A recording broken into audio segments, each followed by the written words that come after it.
Hello, and welcome back to the studio. I'm Dr. Wiggo, and today I'm going to do my review of the Prompter XL that I unboxed last week. Normally I start with the story of why I bought things, but I told that story last week. So if you want to know why I bought the Prompter XL, well then check out last week's video where I go through a long explanation. Probably too long. But that doesn't mean you don't get a story, but you get a different story. So this time the story is about setting up the Prompter XL with my FX30 because in last week's video, I used the A6700 to do the demo back here on this side of the table, but now it's over on that side of the table, and there's a story. So after I finished last week's video and edited it and uploaded it, I then set about moving the Prompter XL over where it's going to live, where it is now, and moving the FX30 off of that tripod onto this tripod and setup, and I immediately hit a snag. I think I mentioned last week that I was a little worried about the Sigma 16mm lens on this camera. Well, it turns out I was right to be worried. The Sigma didn't catch the top or the sides of the box, but it caught the lip of the screen sticking out in front, so that there was a black bar like right around here, and there was nothing I could do about it. But if you recall, the A6700, also an APS-C camera, if you're taking notes, 16mm on an APS-C camera is 24mm on a full-frame camera. So if you're going to use a 24mm lens on a full-frame camera in this thing, that's going to be too close. You're going to need a little bit farther. Because as you recall, last week I used the A6700 with the Tamron 17 to 28 lens, and 17mm was fine. I was just 1mm off. And in fact, you are now looking at me through the Tamron 17 to 28 at 17mm, and you're not seeing the black bar at the bottom. It's not catching the lip of the display, and everything looks great. Well, you be the judge. So 16mm was a little too close, but 17mm was perfect, which means 26mm roughly full frame would be okay. Now, here's the rough part of the story. Setting this up, getting everything in frame and in the placement, it took over an hour. For one thing, I really couldn't see what was going on, even with the monitor I now have up on top of here. See, I've got my little Portkeys 5-inch monitor up there on top of it. But even with that, I couldn't see that black bar across the bottom. So I kept having to set it up and then shoot a little bit of video and then run downstairs and look at the video on my Mac Studio and then see that there was a problem. And then once I figured out, went to the 17, but then I had to set up this setup so that I still had the edge of the desk in here. But it took me well over an hour. And I'd place it and then I'd have to turn it, and then there'd be a slight thing, and then I'd have to try it again, and it was a pain in the ass.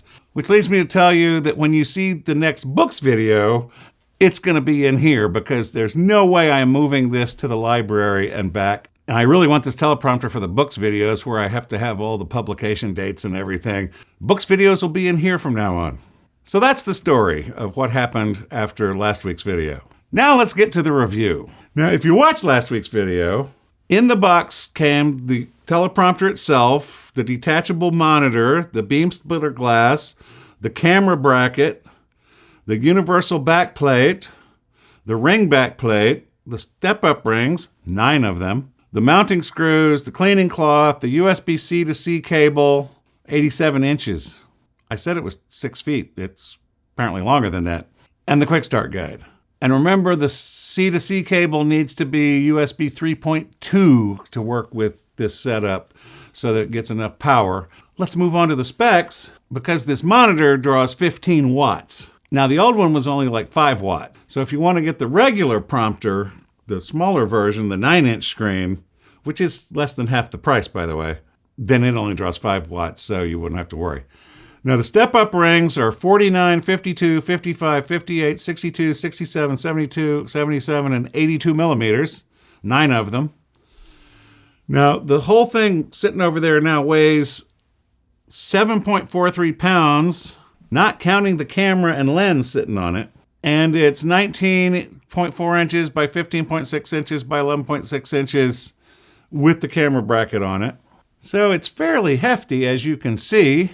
So there's the monitor plate in front, and then I have my little monitor on top for seeing what the camera is seeing. So because it's like since I can't see the flippy screen sticking out from behind it, and of course it's on that big extra heavy duty tripod that I also unboxed last week. Now the other thing I didn't do last week was show you the software because I just kind of skipped over all that. So let me just spend a minute. So this is the Camera Hub app, and you see that it will control the prompter. It'll also do like cameras, like I have the Elgato face cam, and so this will also control an Elgato face cam. We have brightness and contrast, and again, the text is what's over here in the script. Or I can put it on display, and now the prompter is a secondary display. Although if you look through this camera up here, does it seem a little washed out because of the bright thing on the screen? Anyway, let's go back to text. And then chat, only Twitch chat. And you can change the fonts and the font sizes. Now, obviously, this is not 46 point over here, but it is 46 point up here. There's the 46 point type, which is plenty big enough for me to read. As you see here in the software, you can also set the margins so you can bring things in so that if you're reading a script, your eyes aren't going back and forth like this. It's all in the center. And I have the little bullseye on the center of the lens, so I know when I'm looking right into the camera and when I'm looking slightly above or slightly below. What else we got over here? Line spacing, text color. You can do white on black. You can do other colors on other colors. Opacity.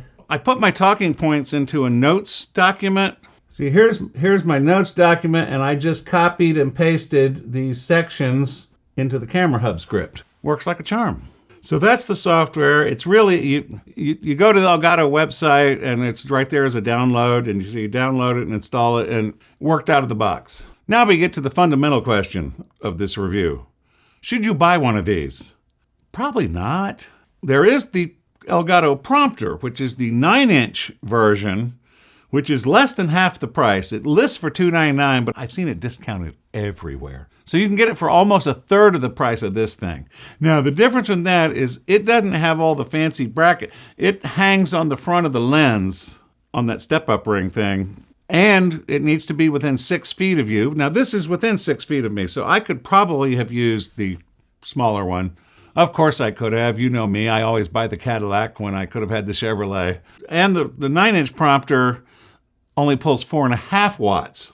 So it's much less taxing on your laptop, especially if you're using it where your laptop's not plugged into power. Mine is, so I don't care that it's pulling 15 watts because I got all the power I need. Also, the 9-inch screen doesn't have a power button. So the only way to turn it off is to pull the USB cable. You probably shouldn't buy one of these unless you need the bigger size for some reason. You need the prompter to be farther away because this one can be up to 15 feet away and you can still read it, whereas the other one needs to be within 6 feet. I can put this on the other side of the room, make the fonts bigger, and still be able to see it. I wouldn't do that, but you never know. It could happen.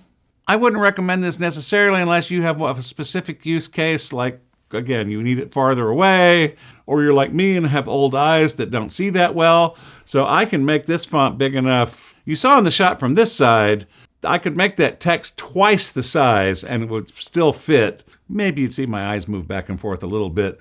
A lot better than the old way where I was constantly looking down at my MacBook and then back up at the camera and then down at my MacBook and back up at the camera. This is much better for that. But I could have accomplished that with the regular prompter, the $299 one, under $250 because it's discounted like everywhere. You know me. This was new. In fact, in my story last week, I didn't tell the whole story. Last week I said I'd been thinking about a teleprompter, but what kind of really pushed me over the edge was my M5 video from a few weeks ago where I saw myself looking down and back up, and that really annoyed me. But what I didn't say is, but that very day I go on YouTube and it promotes a video about the Elgato Prompter XL, which had just come out. And so I figured it was like divine providence. Probably not divine, some kind of providence, that I was meant to have this. And I gotta say, I'm really happy with it. I like the software. It's easy to use. I like being able to look straight ahead and read off facts and figures and not have to look down and look around and all that kind of stuff. There is one downside. Having this monitor up above, my eyes get pulled up there. Now, when it was the flippy screen on the camera, if my eyes got pulled over, I'm only looking slightly off axis off the lens. But now, see, now I'm looking right at that little screen up there, and you can tell I'm not looking at you, can't you? So it's a little distracting up there. But I need it to make sure that things are in frame and make sure things aren't showing on the desk. But I got it all set up and I'm happy. And I think you'd be happy with one of these if you're willing to spend $600 on a teleprompter, which you're probably not. As one of my commenters said on last week's video, said, you could get like a mirror and an iPhone and a prompter app, and yeah, you could do this for way less money. Again, from Elgato, you can do it for less than half the price. But there's even cheaper versions out there. So if you need a teleprompter, you probably should shop around. But I like this one. It's easy. I just plugged it in. I plugged the wire in. So that's my review of the Elgato Prompter XL. It's fantastic, but it's expensive. You get what you pay for. I think the smaller 9-inch prompter from Elgato at under $300, closer to $200, a much better deal. Down the road, I might get one of those so I could do the books videos in the library. For now, I'll just do my books videos in here because I am not moving this thing. It took me so long to get it placed and get the framing and get everything the way I wanted it. It's staying here. So that's it for today. Thanks for stopping by. See you next time. Bye-bye. Now I got to go come up with a video for next week. Thanks for staying to the end. Bye-bye.